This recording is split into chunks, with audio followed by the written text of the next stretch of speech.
This is Pet Life Radio. Let's talk pets. Welcome to Animal Rights on Pet Life Radio. This is your host, Tim Link, and I'm so glad you're joining us today. We have a really great show, really intriguing. We've got New York Times bestselling author Michael Hingson coming on. You may know Michael from his bestselling book, Thunder Dog. His latest book's called Live Like a Guide Dog. So we're going to pick his brain a little bit, tell us a little bit about what the book's about, how he learned great things from dogs like we always do. And then obviously we'll talk to him about his writing styles. So everybody hang tight. We'll come back right after this commercial break. You're listening to Animal Rights on Pet Life Radio. Take a bite out of your competition. Advertise your business with an ad in Pet Life Radio podcasts and radio shows. There is no other pet-related media that is as large and reaches more pet parents and pet lovers than Pet Life Radio. With over 7 million monthly listeners, Pet Life Radio podcasts are available on all major podcast platforms. And our live radio stream goes out to over 250 million subscribers on iHeartRadio, Odyssey, TuneIn, and other streaming apps. For more information on how you can advertise on the #1 pet podcast and radio network, visit PetLifeRadio.com/advertise today. Let's Talk Pets on PetLifeRadio.com. Welcome back to Animal Rights on Pet Life Radio. Joining us now is New York Times bestselling author Michael Hingson. Michael, welcome to the show. Thank you. Good to be here. Yeah, we're excited to have you on the show. Definitely excited about the what I call is sort of the Thunder Dog Part 2, what you've learned from all of this.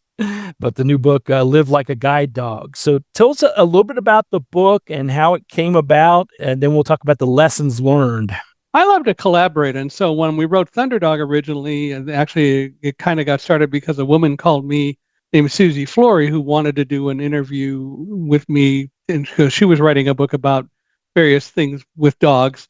Anyway, I told the story to her and she said, no, I want to help you write a book. And so Thunder Dog was the result. And then when we did Live Like a Guide Dog, which came out last August, Carrie Wyatt Kent, who was a friend of Susie's, collaborated with me on it.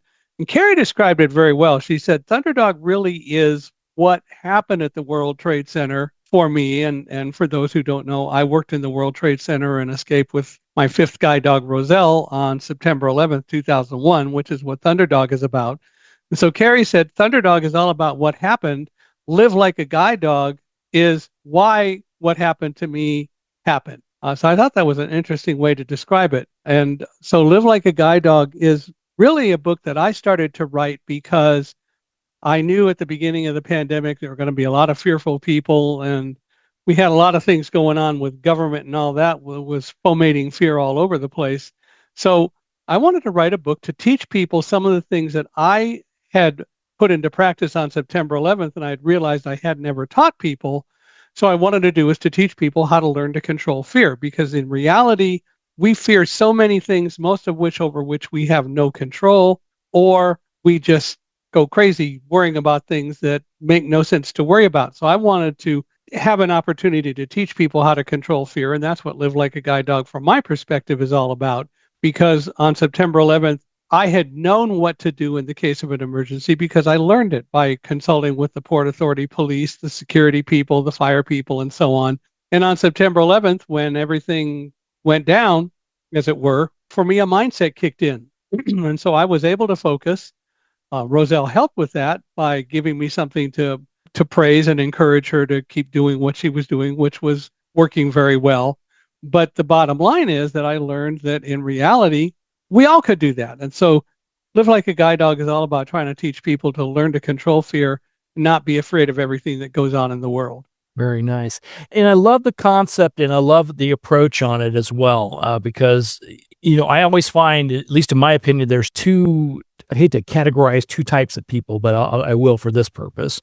One is the one that lives in constant fear of what will happen or could happen, and usually more fearful when things are going well, waiting for the other shoe to drop.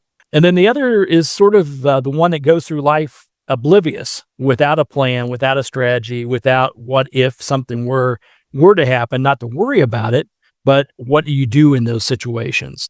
And I think that you did a great job in the book, Live Like a Guide Dog, sort of broaching both of those. Right. The fact of the matter is that over 90% of the things that we worry about are things over which we have absolutely no control. Well, what if this happens? What am I going to do? And we worry about that so much that we become fearful of all of it. And we're really taught from a young age how to be more afraid than how to learn to control fear. But in reality, we can learn to, and I think you put it very well, deal with the what if stuff, all that stuff that comes along. But we don't have to worry about it. We don't have to worry about the things over which we don't have control. We had no control over the World Trade Center happening, the events of September 11th occurring. What we all, each and every one of us have, however, is total control over how we decide to deal with it.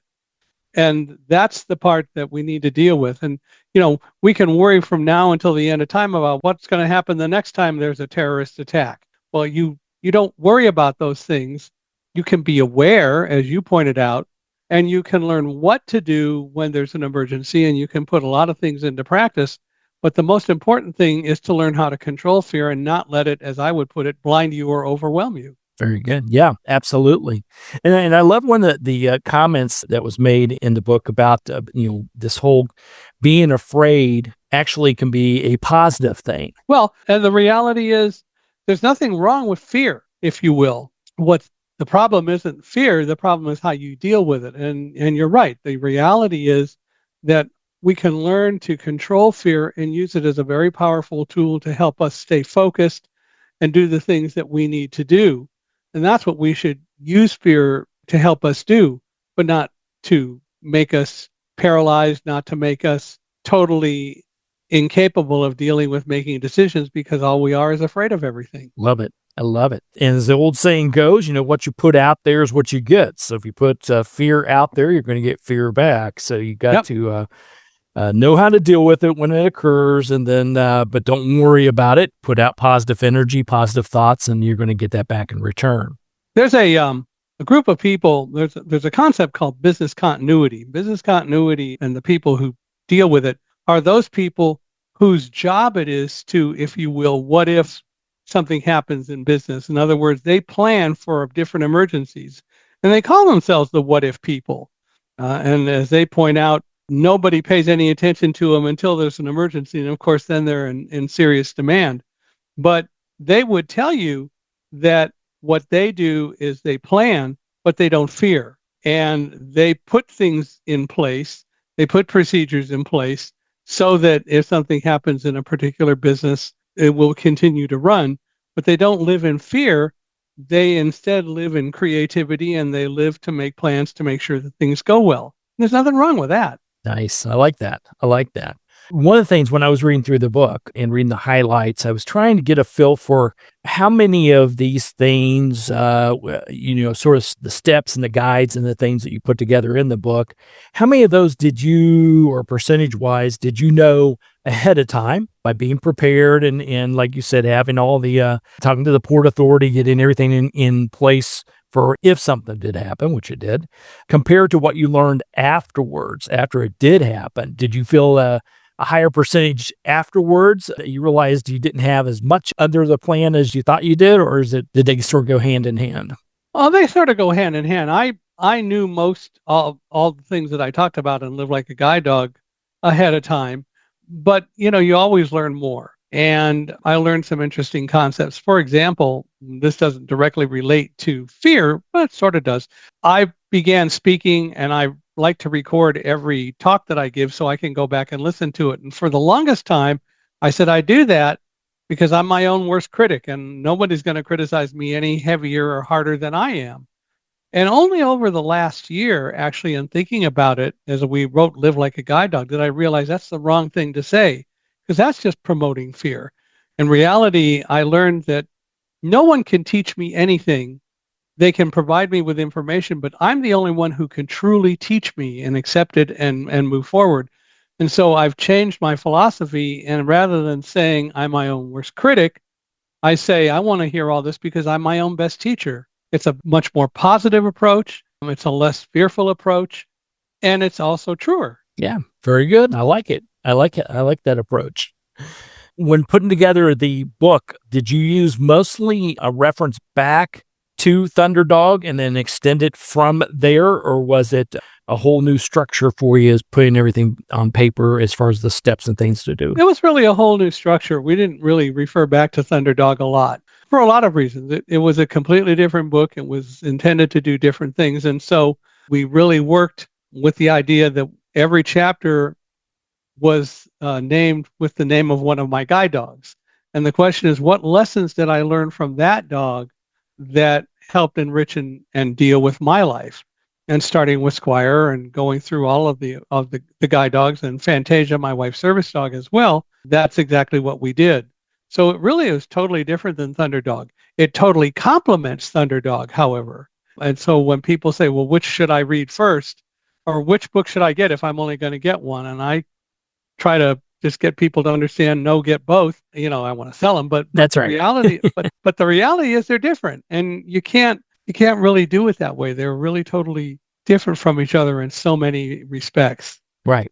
And also the lessons learned. That's the nice thing, you know, how you put each chapter, you sort of gave each of the guide dogs, service dogs, a platform, and you put it together saying, okay, here's what I learned from each one of them. And each one was unique and different. They had some things that I'm sure characteristics and traits and things that each had, and jobs to do. But each one had their own take and brought a different philosophy, I'll say, to you. Absolutely. They all have different personalities. And so, that's exactly what happened. And so each one was different. I love it. Learn from all your dogs one at a time and apply them to life, and you're going to be in pretty good shape, wouldn't you say? And the reality is, learn from them. The fact is, dogs like humans, you know, unless they're really taught horribly not to. But the reality is, dogs want us to set the rules. Dogs look up to us, and it's our job to set the rules. We don't have to do it by beating up on dogs in any way, shape, or form. That's not a good thing to do. But what is important to be able to do is to have a process to train the dogs. And one of the things I learned when I was living in Northern California, and I learned from the Marine Humane Society, is that in reality, when they have people go through a dog training or an animal training course, the creature that gets most of the training is the human, not the dog or the animal, because they're the ones that really need to learn what to do. And the fact of the matter is that working with now 8 guide dogs, I've learned that they really want me to set the rules, and they want me to be consistent, and they're much happier when I do that. And there's a whole lot less stress. Guiding is a very stressful thing, and my job is to keep that stress as minimal as possible by doing things like a lot of praising of the dog, a lot of encouraging of the dog, and so on as we're doing what we do. And if we get lost, I have to work not to get stressed out, because getting stressed out is only going to cause the dog to feel stress that they don't need to feel. So it is a synergistic relationship, but I'm the one that has to set the tone. And that's just as true with families and pets. You know, people need to really integrate their dogs more into their lives. If they would, it'd be a whole lot better world. I heard that. All right, we're going to take a quick commercial break. We'll come back and continue our conversation with New York Times bestselling author Michael Hingson and talk to Michael a little bit about writing in general. So everybody hang tight. You're listening to Animal Rights on Pet Life Radio.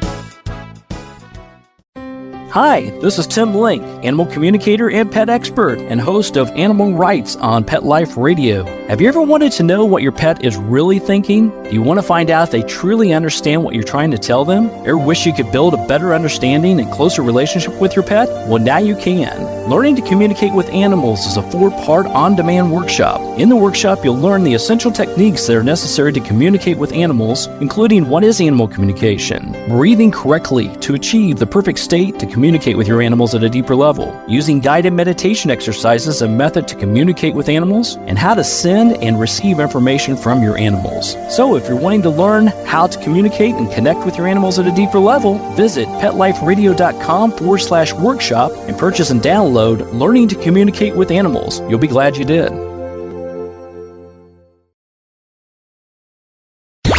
Let's talk pets Let's talk pets on Pet Life Radio. Pet Life Radio. PetLifeRadio.com. Welcome back to Animal Rights on Pet Life Radio. Continue our conversation with New York Times bestselling author Michael Hingson and his latest book, Live Like a Guide Dog. Now, when everybody picks up a copy of the book and the copy of Thunder Dog, got to have both. What do you hope people gain from it? What was there a centralized goal that you had when writing the book, and then afterwards, did it hit that, or did it shift? And do you hope there's a main theme that they're getting from it? A couple, if we combine the two books together. I want people to learn a lot more about blindness and blind people and understand that the reality is that eyesight is not the only game in town, and that sighted people, or as I refer to all y'all, light-dependent people have just as much a disability as blind people do. Your disability is that you don't do well in the dark. If the power goes out, you scramble around looking for a smartphone or a flashlight or a candle or something because you don't function in the dark very well. You could learn to, but you don't. And the fact of the matter is that that is your disability. And you have as much a disability as I do. But the fact also is disability isn't a lack of ability. People say, well, of course it is because it starts with dis.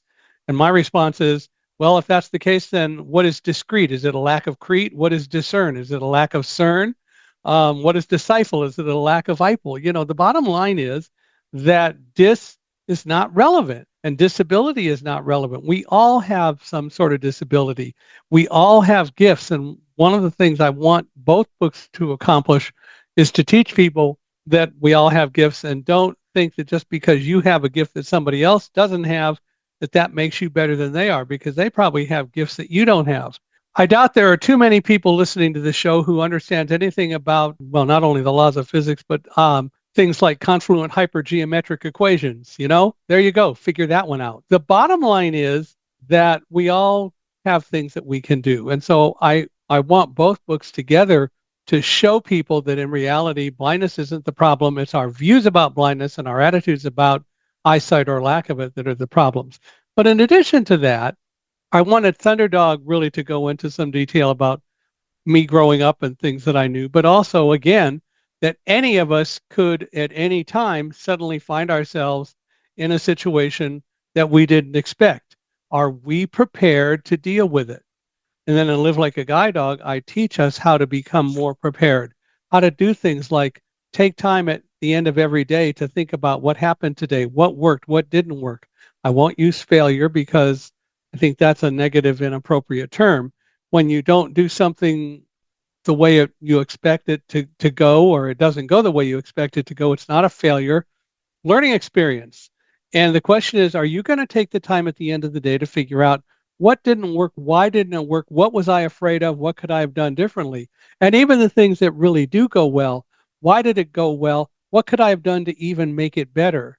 And again, go back and analyze how you feel from a fear standpoint, because you got to learn not to be afraid of things and to use fear as a powerful tool to keep you focused and motivated. And so Live Like a Guide Dog's intent is to do that, but also to continue the education about blindness. Nice. I like it. Well, writing the book, or writing both books, we'll just say, how are you as a writer? What is your structure? Are you X number, like 2,000 words a day type structure? Or are you a storyboarder? Or are you get up at 5 a.m. every day? Or like me, wait till the deadline hits and do it the day before? I don't wait till the day before. I do feel urgencies to get things done, but I also don't have a specific structure. So when Carrie Wyatt Kent and I were writing Live Like a Guide Dog, we met every Friday on Zoom for an hour.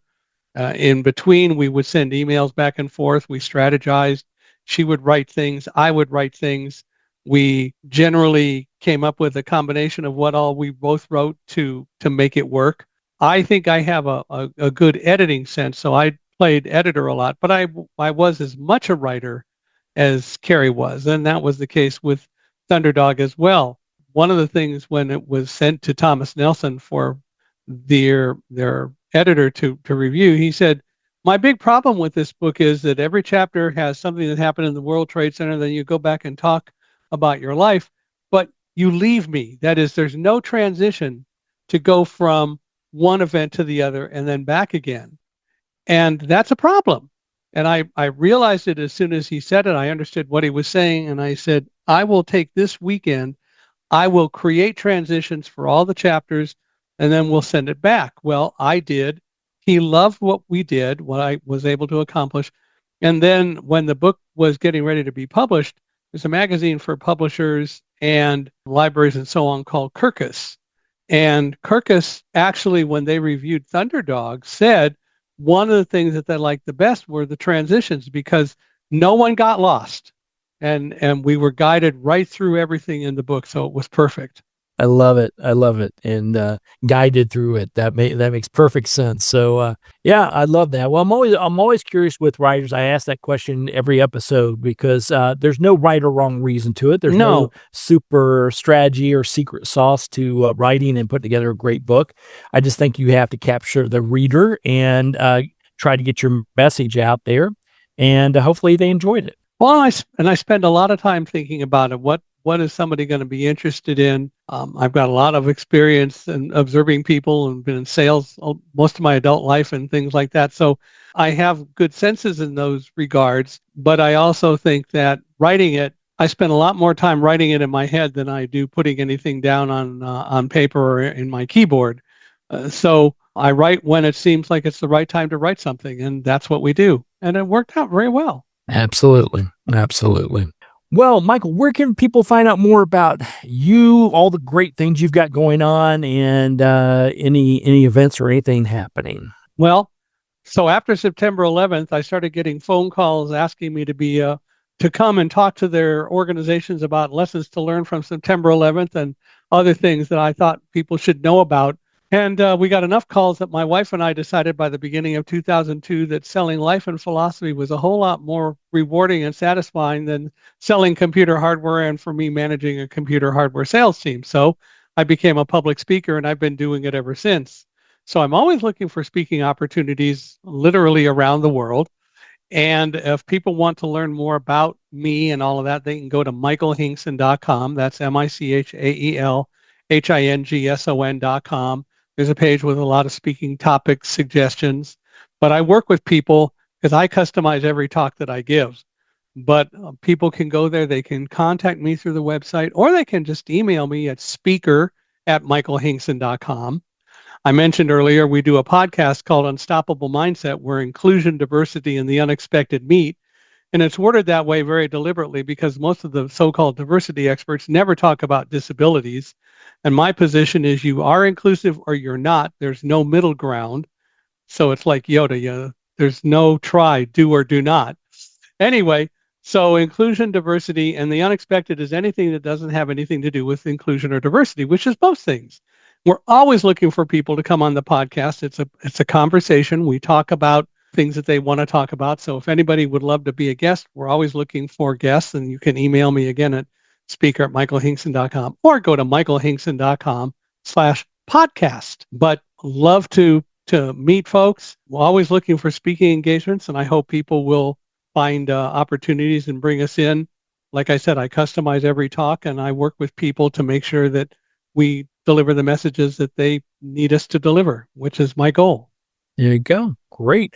Well, we'll make sure we get that posted, michaelhingson.com, and you guys can check all that out, see if Michael can come and speak and share his wisdom with you. More importantly, the wisdom of all his guide dogs. That's the most important thing we need. And when I go somewhere, Alamo comes along. And when we're done speaking, we usually sell books. And what I do, because there's a hard and fast rule, dog and harness, do not touch, interact with, or talk to the dog, because the harness is the signal that the dog is working. Few people have ignored that and they get in trouble for it. But when we're selling books, I always take the harness off, attach Alamo to a table leg, and he's the best book salesperson in the world. And people love to pet him, and he'll take that all day long. So nice. It's great. So it's a win-win. It is. All right. Well, everybody keep track of what's going on at michaelhingson.com. Pick up copies of both Thunderdog and the latest Live Like a Guide Dog and learn the lessons. We also have a book for youth called Running with Roselle that was published in late 2013. And it's kind of more about me growing up and Roselle growing up and how we met. So it's not nearly as much about the World Trade Center, but it is also available through Amazon. So Running with Roselle is out there as well. Nice. Nice. All right. Well, everybody pick up copies of those books, Live and Learn from Michael, as well as all of his wonderful guide dogs for sure. And catch, hopefully, Michael at your event or an event somewhere close to you. And more importantly, you get to spend some time at the Alamo. That's the big win. Absolutely. So, well, thank you for coming on the show, Michael. I appreciate it. And we'll look forward to chatting with you again sometime real soon. Thank you. It's my pleasure. Anytime. All right. Well, we're coming to end the show today. I want to thank everyone for listening to Animal Rights on Pet Life Radio. I want to thank the producers and sponsors for making this show possible. If you have any questions, comments, ideas for the show or people you want to hear from most, drop us a line. You can go to PetLifeRadio.com and we'll be glad to answer your questions, entertain your comments, and bring on the people you want to hear from most. And while you're there, check out all the other wonderful shows and hosts. It's a great barking cornucopia of fun. So until next time, write a great story about the animals in your life, and who knows, you may be the next guest on Animal Rights on Pet Life Radio. Have a great day. Let's Talk Pets, every week on demand, only on PetLifeRadio.com.